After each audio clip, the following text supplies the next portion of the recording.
Batista do Travessão, a Igreja Batista Caraguá. Por favor, pastor Paulo.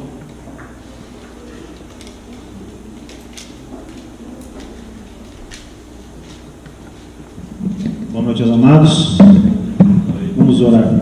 Pai Santo, bendito, nós estamos na Tua presença, grato por o Senhor ter nos dado mais um dia de vida e mais uma oportunidade de nos reunirmos aqui no Teu nome, para adorarmos ao Senhor, para aprendermos da Tua palavra e para sairmos daqui, para frutificarmos para o Teu reino. Nós louvamos pela vida de cada um dos irmãos e irmãs que aqui estão reunidos em torno da palavra, ouvindo a Tua voz, para que tudo que será feito esta noite seja para a glória do Teu nome, para que o Teu nome seja exaltado, glorificado, que o Senhor seja o único adorado, Pai. Nós queremos agradecer pelos preletores, aqueles que vão hoje palestrar, para que o Senhor abençoe o pastor Kenneth, o pastor Abraham, que o Senhor os use grandemente para a glória do Teu nome e que venhamos ser edificados através das palestras que estarão guiadas pelo Teu Espírito. Obrigado, Senhor, por esse terceiro dia da nossa conferência, que venhamos amar o Senhor acima de todas as coisas e produzir frutos dignos, mesmo de cidadãos que conhecem a Ti, que são transformados pela graça do Senhor. Em nome de Cristo que nós oramos. Amém.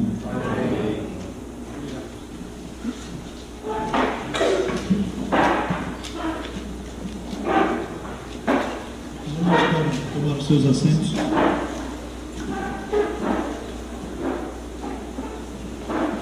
Nesse instante, nós vamos ouvir agora a palestra com o pastor Kenneth Wisk, mas antes, para aqueles que estão vindo pela primeira vez, eu gostaria de falar um pouco sobre ele.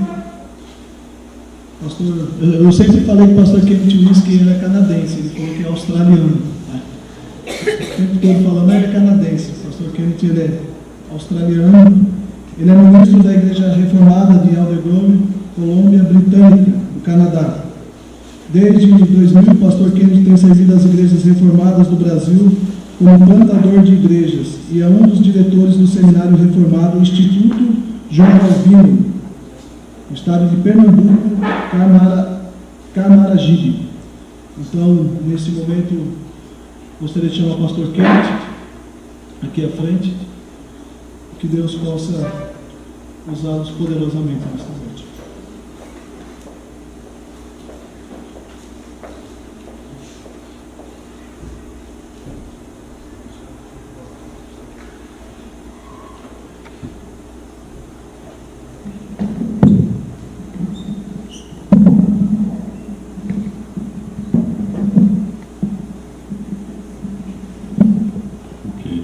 ouvi lá atrás? Sim? Não? Sim. Uma grande alegria estar aqui em Caraguatatuba e dou graças a Deus pela organização do evento. Tenho visto por perto muito trabalho investido, muito amor, carinho investido neste evento pelo grupo reformado aqui em Caraguatatuba, que é um grupo pequeno e tem realmente dado a este trabalho. Louvado seja Deus por isso. Também agradeço muito pela presença de cada um aqui. Eu conheci ontem à noite vários pastores de várias igrejas. Uma alegria ter homens de Deus aqui de várias igrejas, também membros, seminaristas, mulheres, até crianças. Uma alegria termos as condições de juntos celebrar a glória de Deus revelada no grande ato redentivo que Ele realizou há 500 anos na grande reforma. Vamos continuar nesta noite fazendo aquilo que nós fizemos nas outras noites, e isso é dando toda a glória a Ele por tudo que Ele tem feito. Isso é de fato o cerne, a essência de verdadeira reforma. Só lhe deu glória. Então, hoje à noite eu vou falar sobre o tema Evangelho e Trabalho, a visão protestante do labor. E eu quero começar fazendo uma pergunta, duas perguntas. O que é mais espiritual? Consertar um ar-condicionado ou ler a Bíblia?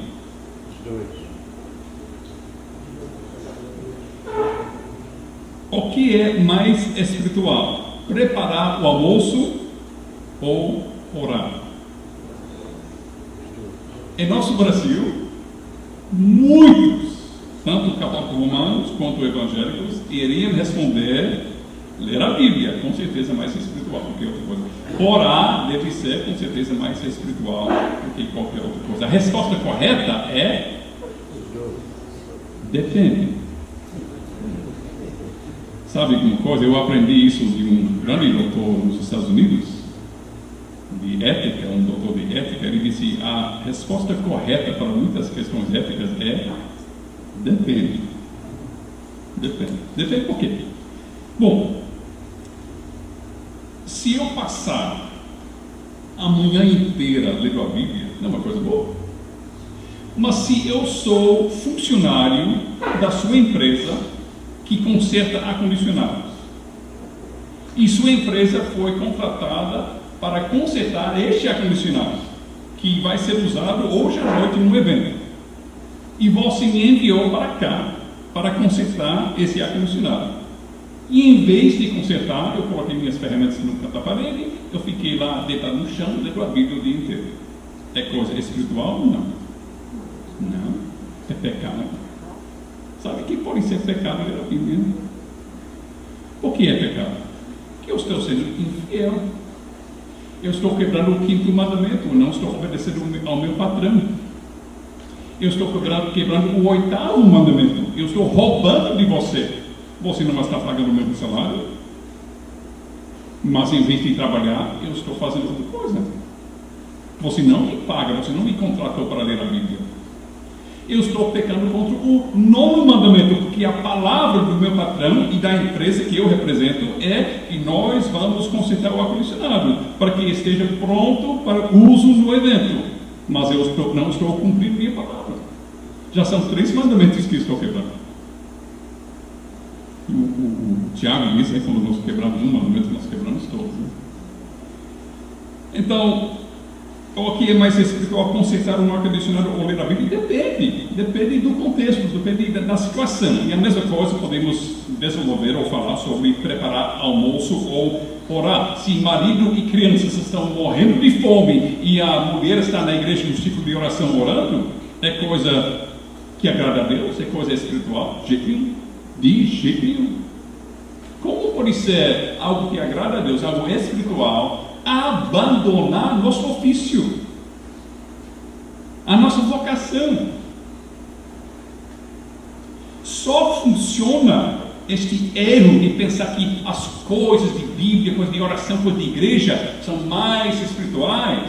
Só funciona numa cultura, numa sociedade que vive naquela dicotomia falsa que nós falamos ontem. A dicotomia falsa entre o secular e o sagrado, entre a natureza e a graça. E esta dicotomia nós descobrimos ontem não é bíblica, não é cristã, mas é algo que a igreja medieval até herdou, né, da filosofia grega. Vamos então para o nosso assunto e vamos, como nós fizemos ontem com o casamento, vamos fazer também com o trabalho. Vamos avaliar rapidamente a situação antes da reforma com respeito ao trabalho. Já no Império Romano e nas nações pagãs da antiguidade, trabalhar não era considerado algo digno. Na Roma de antiguidade e na Grécia dos grandes filósofos, trabalhar é para escravos. E ninguém quer ser escravo. Então ninguém quer trabalhar. E este pensamento entrou na igreja.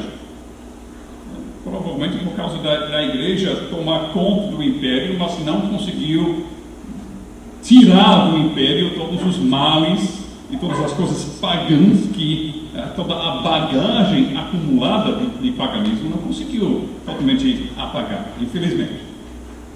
Eusébio, o grande historiador da igreja do quarto século, ele disse o seguinte, que a vida cristã perfeita é uma vida dedicada ao serviço de Deus, não sendo poluída pelo trabalho.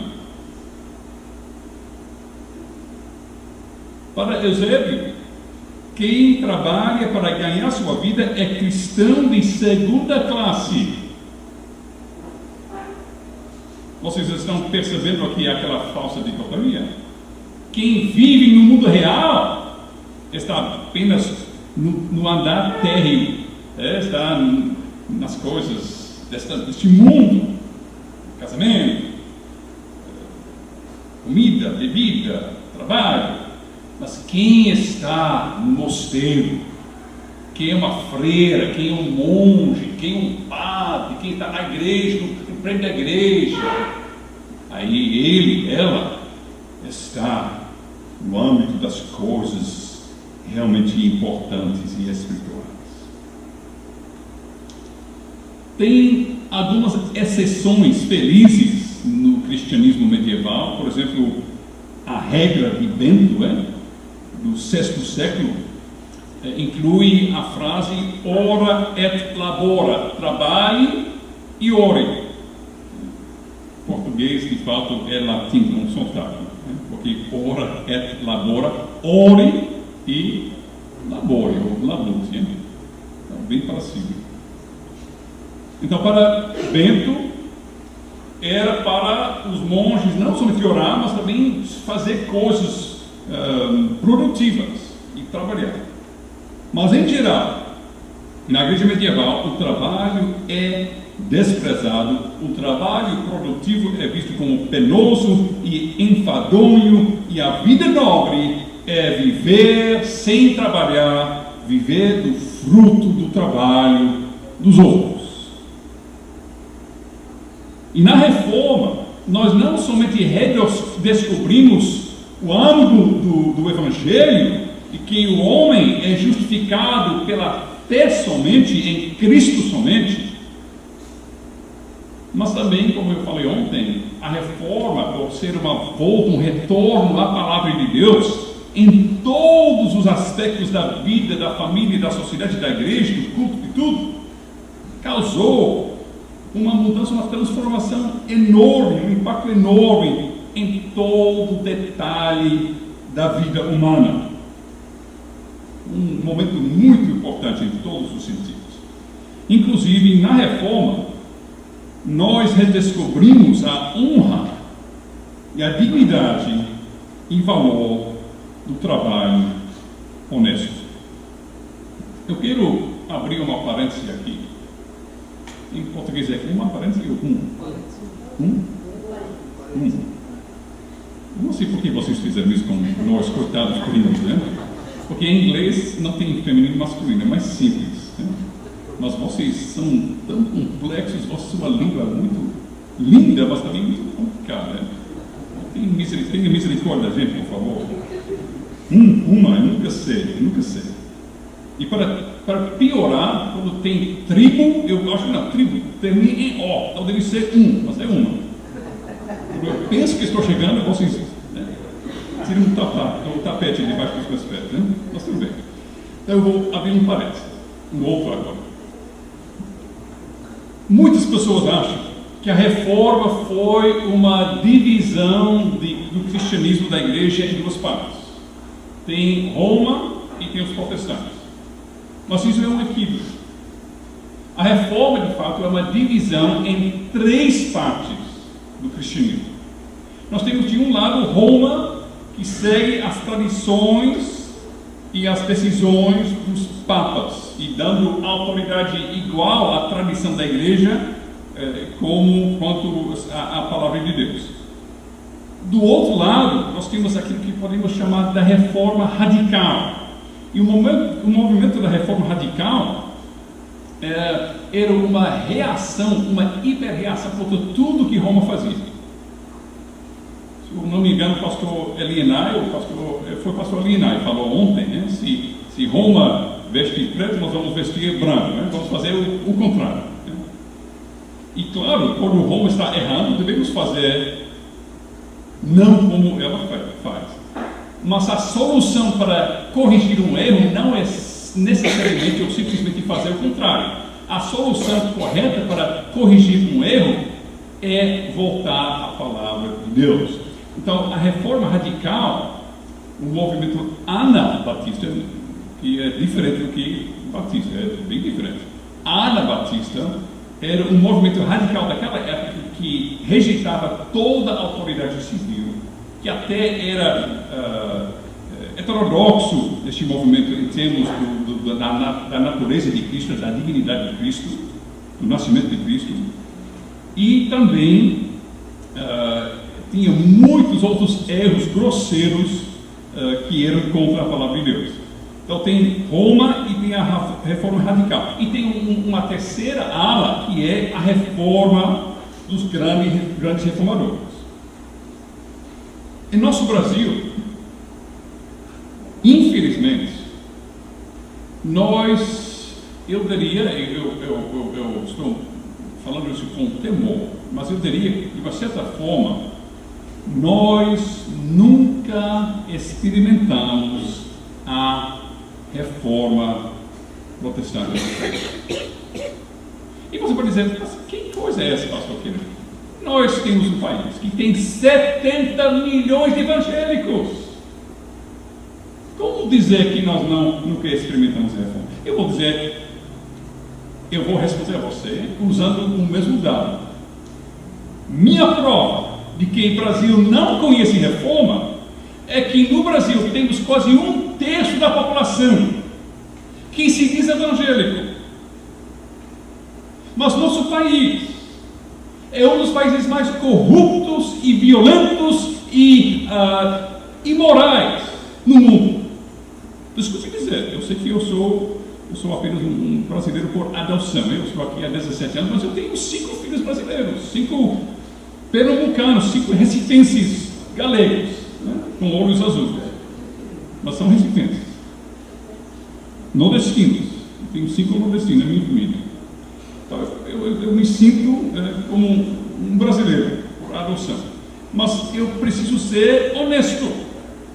Se de fato 70 milhões de brasileiros, 1 em cada 3 brasileiros, fosse de fato, verdadeiramente, uma nova criatura, um templo do Espírito Santo, alguém transformado pelo poder do Espírito para refletir a imagem de Cristo, nosso país seria o sabor do céu aqui na terra. Mas não é. Nós sabemos isso. Por quê? Porque tanto os católicos romanos dividem a vida em sagrado e secular, quanto os evangélicos. Coisa de Deus, coisa de fé. É para o foro íntimo, é para meu coração, é para minha casa, é para minha igreja. Mas na vida real, a gente tem que ir só com fé. Quando eu cheguei em Recife há 17 anos, e não tinha carro, então eu andava muito de táxi. E sempre dá para ver quem é o taxista pelas coisas penduradas ou não penduradas no retrovisor. Aí quando eu percebi que não era meu evangélico, porque o evangélico você poderia ver de longe, é Jesus, Jesus, né? Deus te ama, tudo, todo canto. Mas quando não era meu evangélico, eu perguntava: o que o senhor acha da igreja evangélica? E as respostas doíam nos meus ouvidos. Evangélico? Não dá para confiar, não são pessoas que cumprem a palavra, eu não gosto de fazer negócio com o evangélico, são pessoas inconfiáveis. Sabe uma coisa? Infelizmente, este grande movimento evangélico no nosso país, veja a bancada evangélica e aquela tristeza da sanguessuga, eram os evangélicos que estavam roubando milhões dos cofres públicos. Os evangélicos, entre aspas, não tem nada a ver com o cristianismo. Quem rouba, que é infiel em seu ofício, não tem nada a ver com Cristo, nada a ver com a Bíblia. Então o que o Brasil precisa é uma reforma em nossos dias. Nós precisamos de um evangelho que sai das igrejas, que sai do campo da teologia, da conversa, e que entra em corações, que entra em casamentos, que entra em famílias, que entra no lugar do nosso trabalho, que entra nos lugares do nosso lazer, e que transforma nossa cultura, que transforme nossa sociedade, que transforme nossas cidades e nossos lugares de trabalho. Isso a reforma fez. E um princípio muito importante que ajudou nessa transformação foi aquilo que Lutero redescobriu: o sacerdócio de todos os santos. Que todo santo, e bom, aprendemos isso também na reforma, que santo não é uma pessoa que morreu com muitos méritos, mas santo é cada pessoa na igreja de Cristo, cada homem, cada mulher, cada criança. Nós somos os santos. E que cada santo tem uma vocação. Não apenas o padre tem vocação, não apenas os monges e freiras, mas nós como igreja. Deus fala pela boca do apóstolo: vós, porém, sois raça eleita, sacerdócio real, nação santa, povo de propriedade exclusiva de Deus, a fim de proclamardes as virtudes daquele que vos chamou das trevas para a sua maravilhosa luz. Sacerdócio real. É aplicado a toda a igreja. E ligado com isso, as palavras de Paulo aos Coríntios: portanto, quer comais, quer bebais, ou fazais outra coisa qualquer, fazei tudo para a glória de Deus. Na reforma, nós redescobrimos que uma moça na fazenda ordenhando a vaca está glorificando a Deus no seu trabalho tão humilde. E está glorificando a Deus tanto quanto o pastor que está no seu escritório preparando o seu sermão.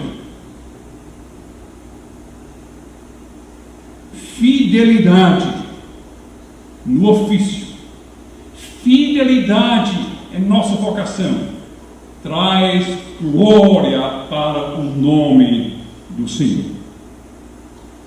Como nós precisamos aprender isso em nosso Brasil sofrido, nosso Brasil que de fato ainda está esperando, depois de 500 anos, experimentar a plenitude do poder das coisas, dos princípios bíblicos que foram redescobertos da grande reforma. Alguém perguntou uma vez a Lutero eu sou sapateiro. Como eu posso glorificar a Deus no meu trabalho? Aí Lutero disse: não seja como um evangélico brasileiro do século 21. Ele não falou essas palavras, mas a resposta dele fala isso.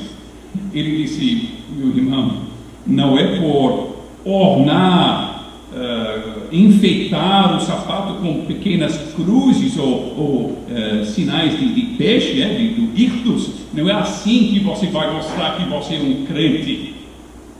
Mas quantos evangélicos em nossos dias não pensam nisso?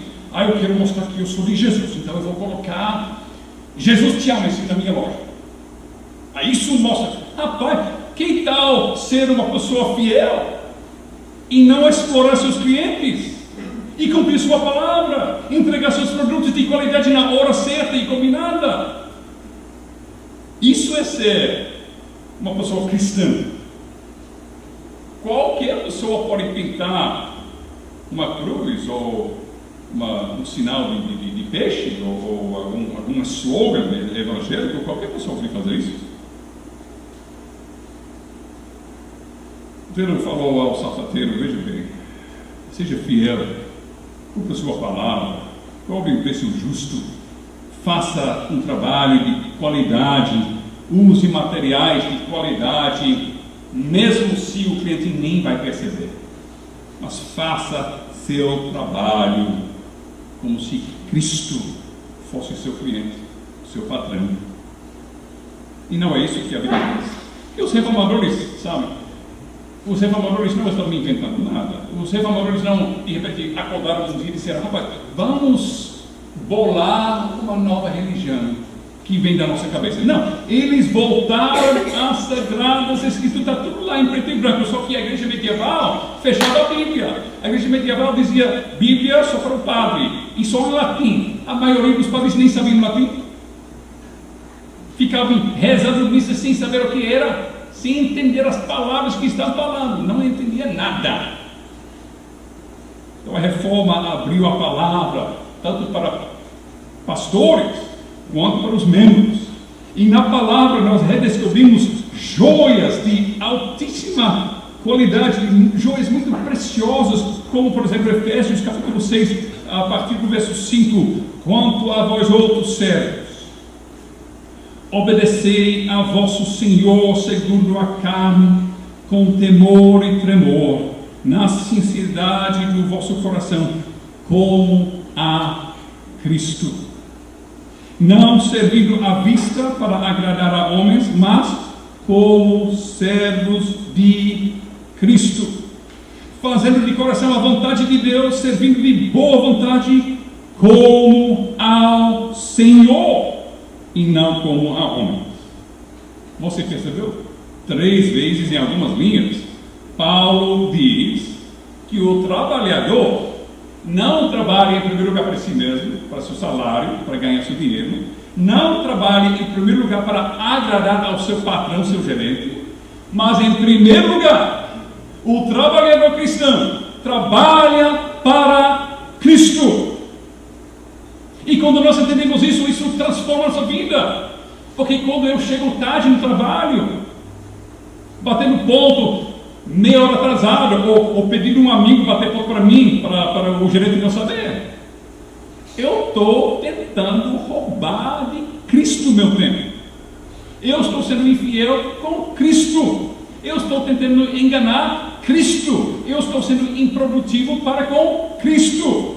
Eu estou desprezando e odiando o Senhor Jesus Cristo, que derramou seu sangue, que me ama com um amor eterno. E de repente, chegar atrasado no trabalho parece uma coisa muito mais séria, não é?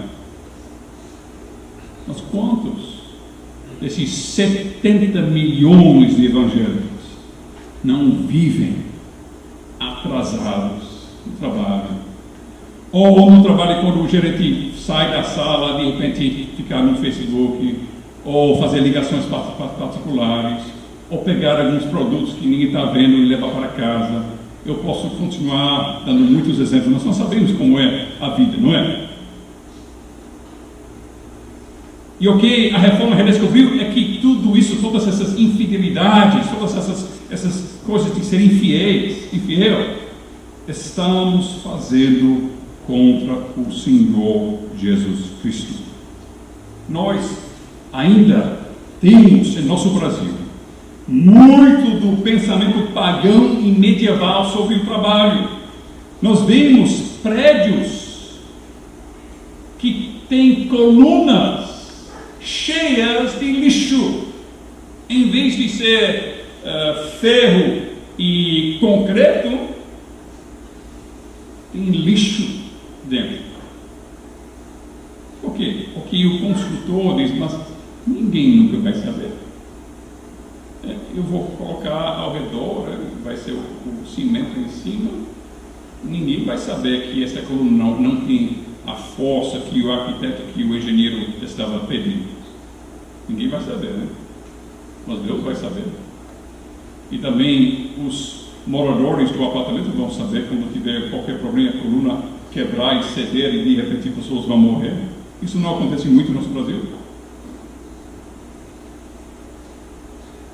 Nós também temos a mentalidade dos romanos e gregos da antiguidade, que nós desprezamos o trabalho. O trabalho é um mal necessário. Um escravo não gosta de trabalho, porque ele está sendo, de fato, a energia, o trabalho dele está sendo roubado dele. Então, realmente é uma injustiça. Por isso ele não gosta. Então, o escravo trabalha com mau gosto. Claro que se eu, de repente, sou escravizado por alguém, eu não vou conseguir trabalhar com bom gosto, né? E é uma grande injustiça contra mim. Quando o carrasco sair da cena, eu vou parar. E quando ele voltar, eu vou continuar para não apanhar. Mas muitos trabalham como escravos. Só trabalhando quando o supervisor está olhando, quando o supervisor sair, para de trabalhar. E quando chega a sexta-feira, a maior festa, porque estamos vivendo, mas vivendo mesmo pelo fim da semana. Estamos vivendo pela sexta-feira. Até no inglês tem um ditado: Thank God it's Friday. Dê graças a Deus que chegou sexta-feira.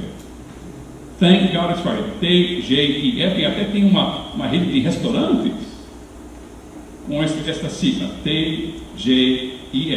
Quer dizer, você não precisa trabalhar mais, você pode agora entrar na farra e beber e festejar e viver um pouco a sua vida antes que chegue mais uma vez segunda e você tem que voltar para a escravidão do seu trabalho dia a dia.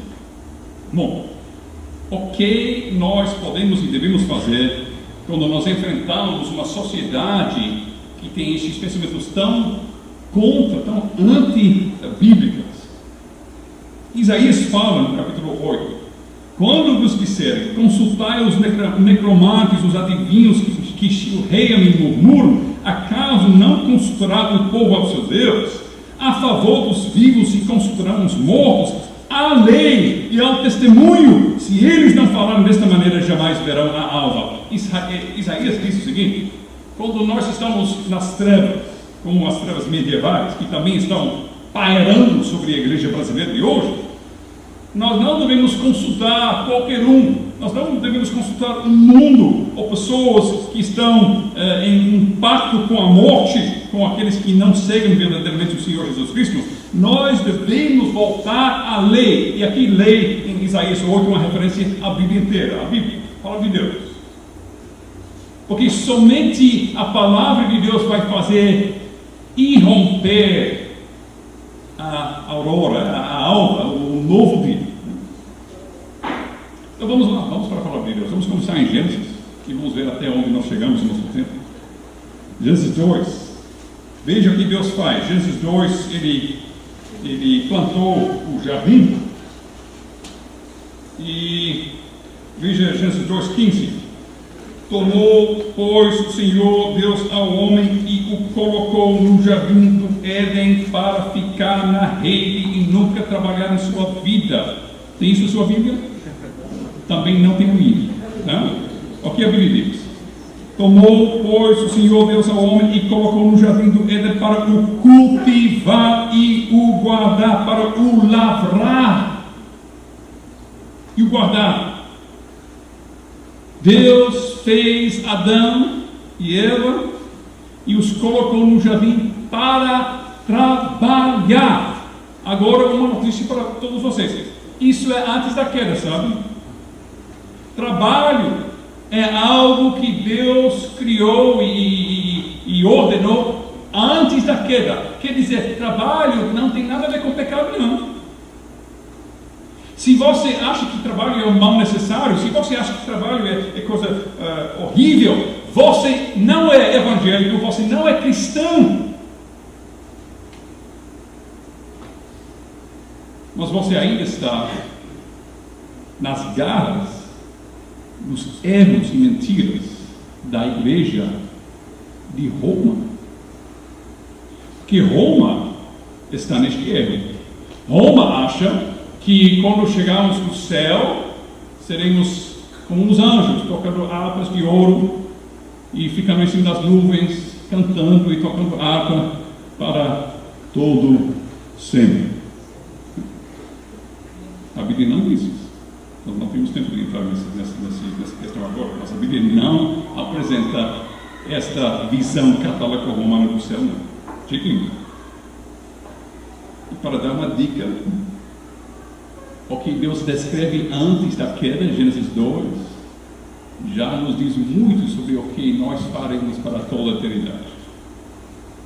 Nós seremos produtivos para Deus em glória. E como nós seremos? Então o trabalho faz parte da boa criação antes do pecado. Lá, nós não temos tempo para ler tudo, mas vocês veem lá em Gênesis que o jardim está num lugar privilegiado no mundo, provavelmente em cima de um monte, tem rios saindo, tem pedras preciosas, tem ouro nos arredores. Então, qual é o mandato, o trabalho, o projeto que Deus tem para Adão e Eva? Eles devem multiplicar, claro, ter filhos e netos e multiplicar o número de seres humanos, e é para eles desenvolver a terra. A ideia é que usando essas pedras preciosas e o ouro, e desenvolvendo a terra e aumentando o jardim, que um dia o mundo será, a terra, o globo, seria cheio do jardim, mas não mais como um jardim apenas, mas um jardim desenvolvido em uma cidade de ouro, com pedras preciosas todo canto, com a árvore da vida e com o rio passando pelo meio. Isso está fazendo você pensar alguma coisa?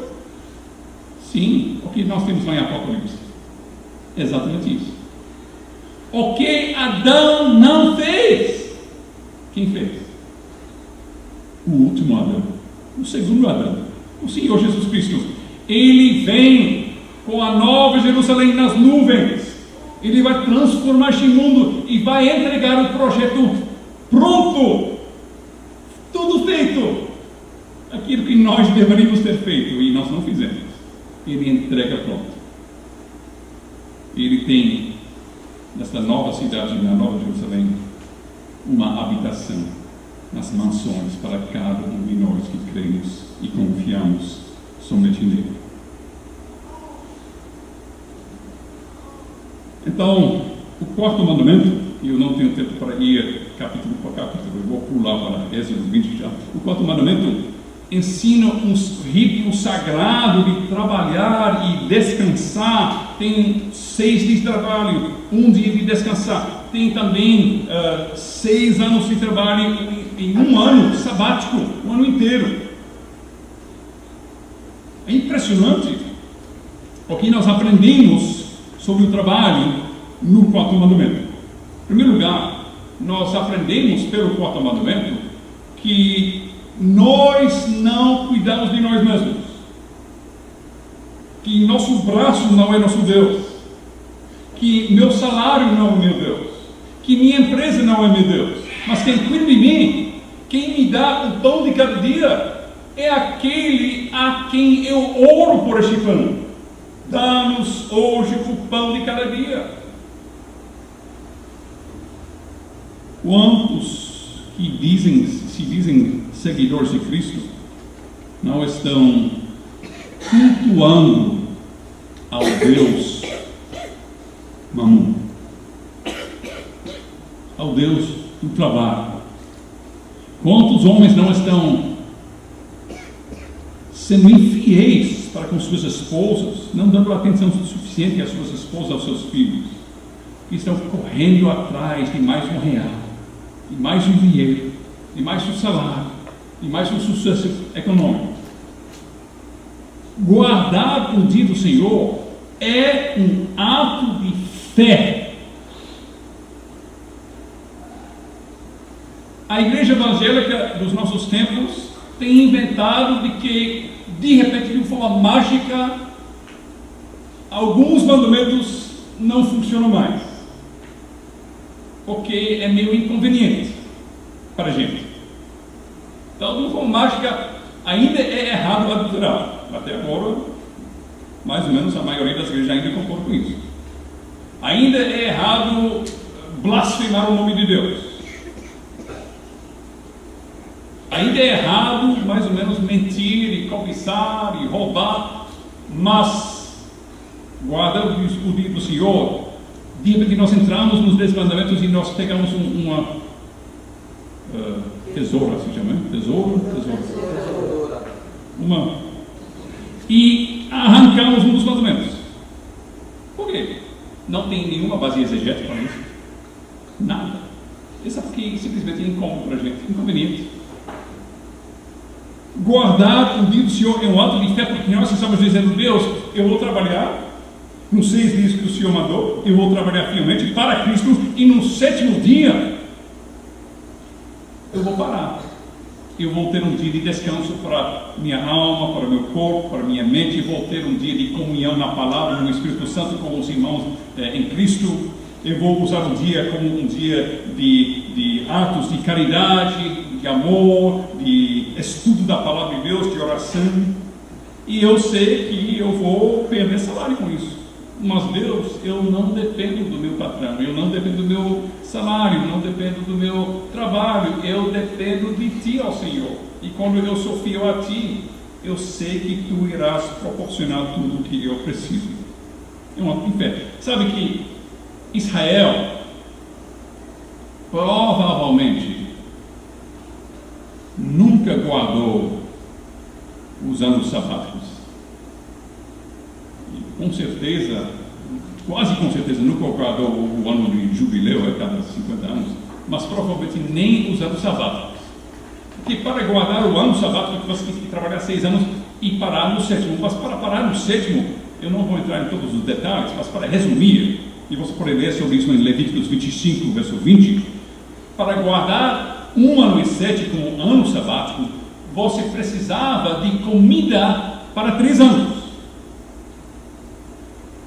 Porque levava em total 3 anos para voltar para o ritmo de semear e colher. E Deus sabe disso, Deus sabe que precisa de muita fé para parar de trabalhar. Então Deus diz lá em Levítico 25, verso 20, Ele diz: bem, eu vou dar a vocês, no 6º ano, 3 anos de comida, para que vocês possam guardar no 7º ano. Mas mesmo assim, eles não confiaram. Não confiaram. Se você não guarda o 4º mandamento, sabe o que você está dizendo a Deus? Deus, não confio em ti. Tu não tens condições de cuidar de mim. Tu não és fiel às tuas promessas. Tu não me providencias com tudo que eu preciso. O que você faz nos domingos? E veja, estou falando aqui sobre aquilo que você escolhe fazer, tá? Não estou falando sobre pessoas que trabalham contra a sua vontade. Não estou falando sobre pessoas que estão no trabalho dizendo: oh Deus, por favor, eu gostaria de estar no culto. Me livre disso, me livre dessa escravidão, Deus. Me ajude, por favor. Toque no coração do meu gerente para mudar minha escala. Não estou falando sobre pessoas que trabalham contra o gosto. Estou falando sobre pessoas que escolhem, que querem. Alguém quer mais uma hora, mais um serviço no domingo? Eu, diz o Evangelho. Eu quero ganhar mais dinheiro. Que dinheiro, meu Deus, ou pelo menos um dos meus deuses. A forma que você guarda ou não guarda o 4º mandamento diz sobre seu relacionamento com Deus. Diz tudo sobre sua fé.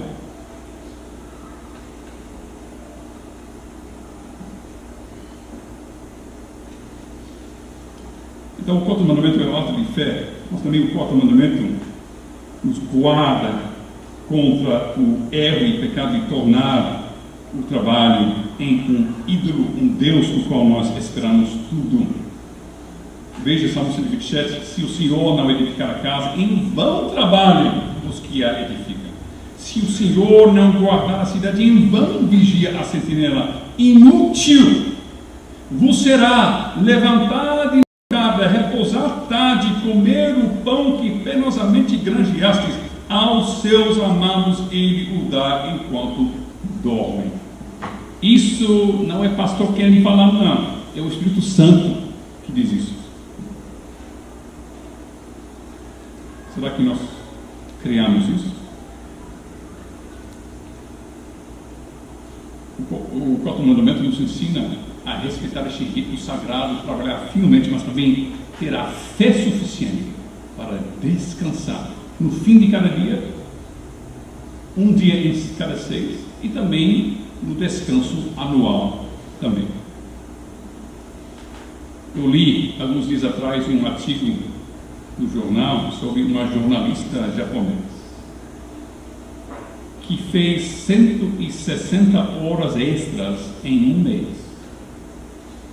Horas extras?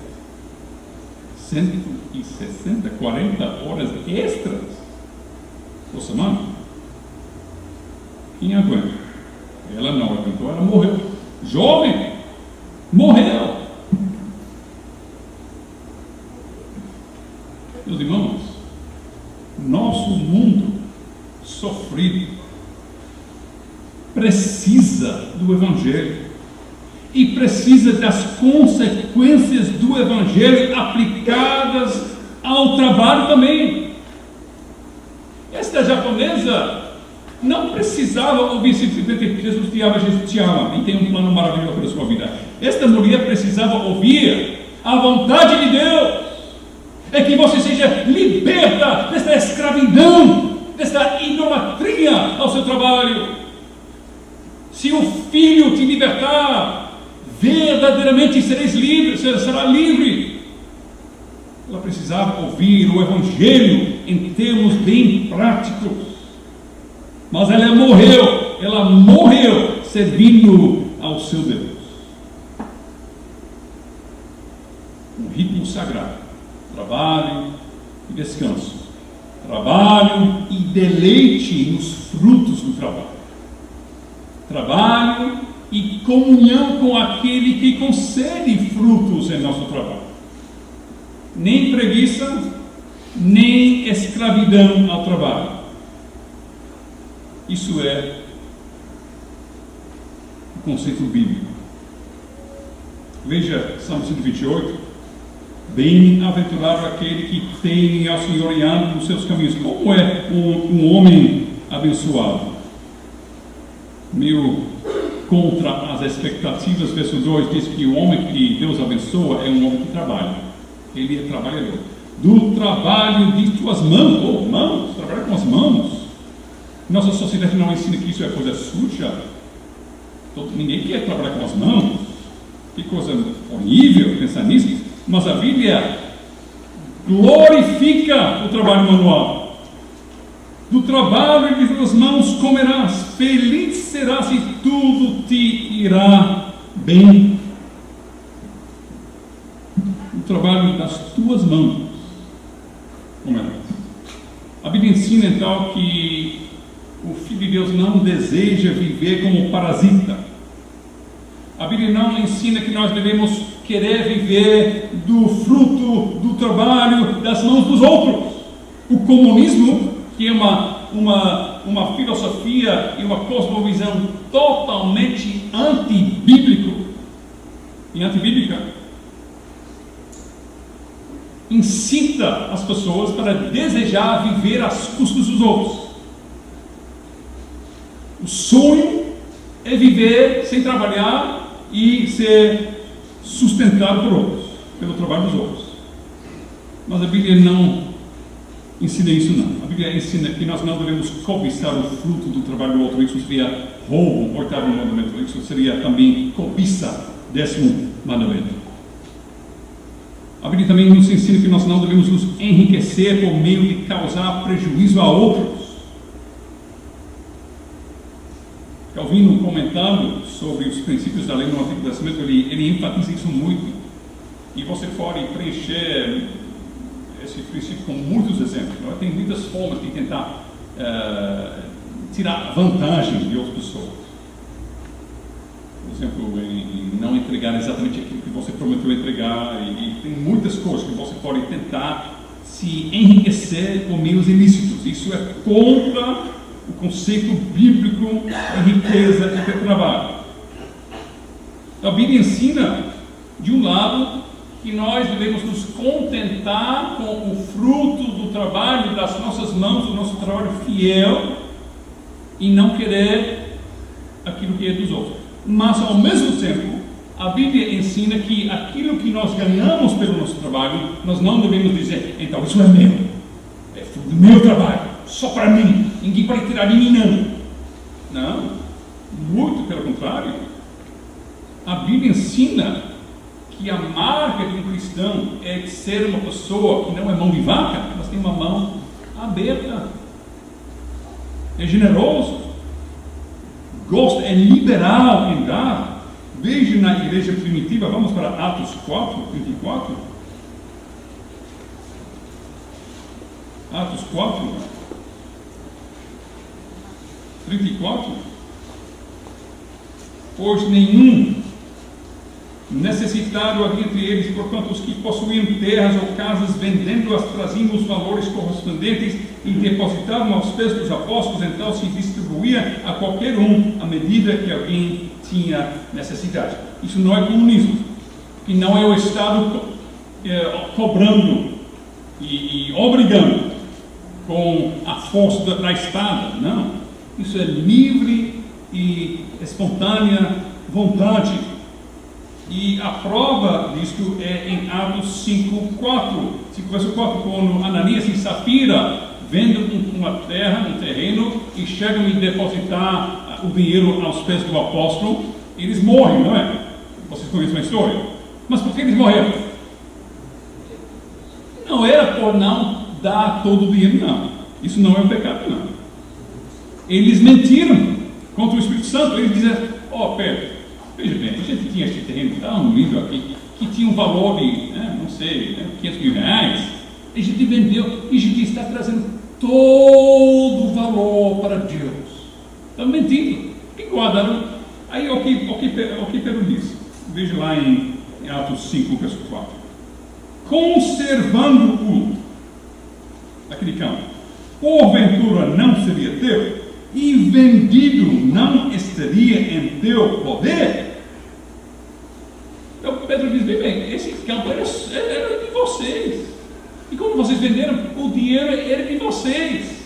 Vocês poderiam fazer o que vocês quisessem com esse dinheiro. O problema não é que vocês não deram todo o dinheiro, o problema é que vocês fingiram dar todo o dinheiro e mentiram ao Espírito Santo para vocês terem mais glória em meus irmãos.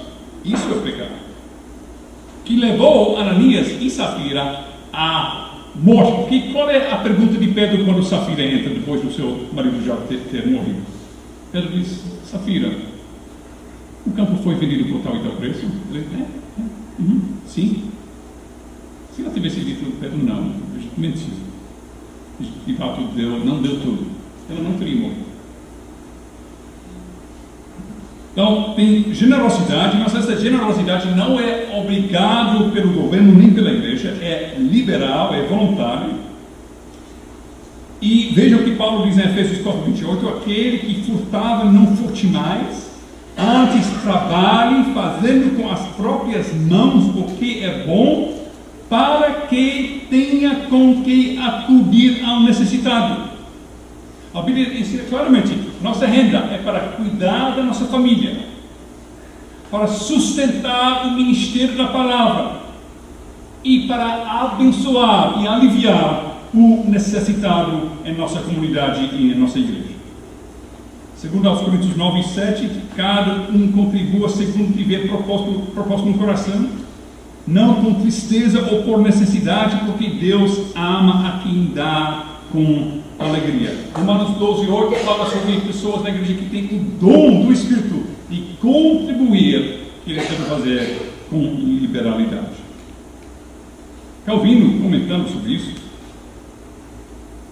ele diz o seguinte, que quando nós pegamos nosso dinheiro, nossos bens, e nós distribuímos para outras pessoas, voluntariamente, nós estamos, de uma certa forma, participando na obra de Deus, que é o Pai das luzes e de quem vem toda boa dádiva. Quando nós voluntariamente ajudamos outros que estão necessitados, eles estão provando o amor do nosso Pai que está no céu. Nós refletimos o caráter dele. Então, o fruto do trabalho não é para nós somente. A Bíblia exige de nós uma mordomia sábia, entregar este mundo, diz Calvino, à próxima geração mais desenvolvida, mais frutífero que recebemos. Calvino, falando muito além, muito antes do seu tempo, ele ensina que não é para trabalharmos, para explorar ao máximo, para o nosso prazer e nosso benefício no curto prazo, mas quando nós desenvolvemos esta fé, quando nós estamos usando o campo e os recursos deste mundo, nós devemos também pensar em nossos filhos, em netos e em futuras gerações. Quem deveria ser à frente do movimento ecológico são os verdadeiros cristãos, que eles mais entendem com Calvino como cuidar da terra. O eleitor Frederico, que mandou confeccionar o catecismo de Heidelberg, ele era um grande homem, um príncipe, um eleitor do imperador, ele é muito importante. E ele limitava as despesas do seu palácio para que ele pudesse ajudar mais aos pobres. Então, vamos encerrar. Nós precisamos, em nosso Brasil, do século XXI, uma reforma.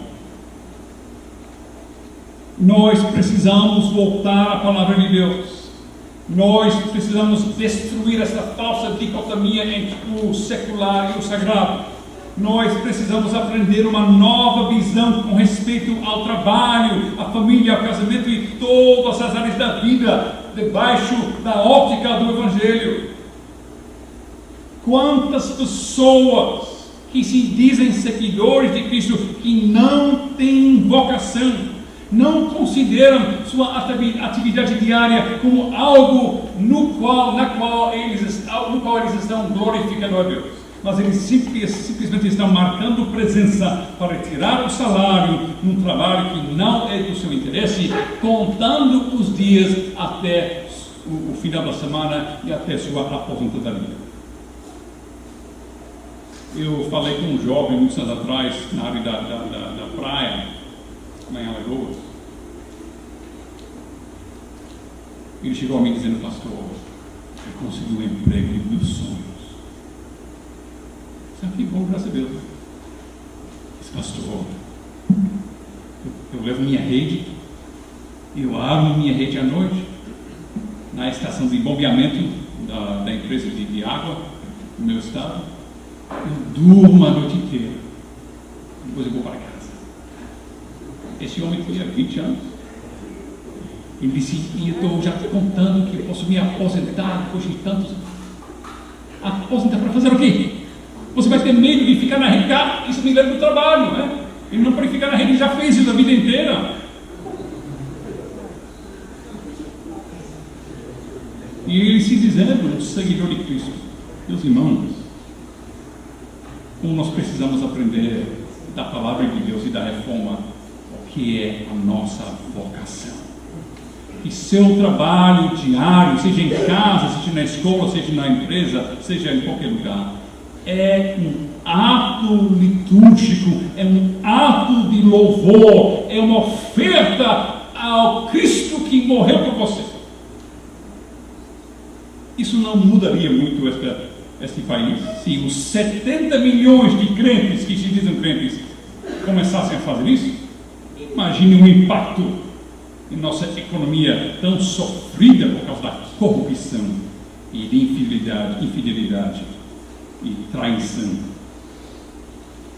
Quantas pessoas no nosso Brasil que defraudam o patrão, ou clientes, ou a república, ou contribuinte, chegando atrasado, trabalhando sem gosto, ganhando salários por trabalhos onde eles nem sequer aparecem. Estava falando com uma doutora em outro estado, ela falou que o chefe do departamento dela ganhava rios de dinheiro para ser chefe, mas nunca aparecia, porque ele tinha sua clínica particular. Este homem, como ele consegue dormir à noite? É um ladrão abominável, roubando dinheiro dos cofres públicos, mas também roubando a energia dos seus colegas, porque todos os colegas do departamento estavam fazendo o trabalho dele, para cobrir a ausência dele. Está roubando o contribuinte, roubando seus colegas, e também está, de uma certa forma, quebrando o sexto mandamento. Sabe por quê? Porque a energia que estes médicos estavam gastando para cobrir a falta dele no hospital, tirava tempo que estes médicos poderiam estar atendendo pacientes. Então, de uma certa forma, este homem, que é um vagabundo mesmo, ele está matando pacientes, porque eles não estão recebendo o atendimento médico que eles poderiam receber se ele fosse fiel no seu trabalho. E posso falar horas sobre exemplos desses, né? Se lembra nas notícias recentemente, quando uma médica estava com vários polegares de látex, que estava marcando, batendo ponto para vários médicos que nem sequer apareciam, mas estavam ganhando da prefeitura. Isso é o nosso Brasil. E nosso país sofre as consequências, não somente consequências econômicas, mas consequências em todos os sentidos. Sabe uma coisa? Estudos comprovam que mais cedo que você se aposentar, mais chance você tem de morrer nos primeiros 10 anos depois da aposentadoria. Então, se você se aposentar com 45, você tem uma chance maior de morrer antes de 55 do que alguém que se aposentou com 60 tem de morrer antes de ter 70. Dá para seguir a matemática? Por quê? Por que é isso?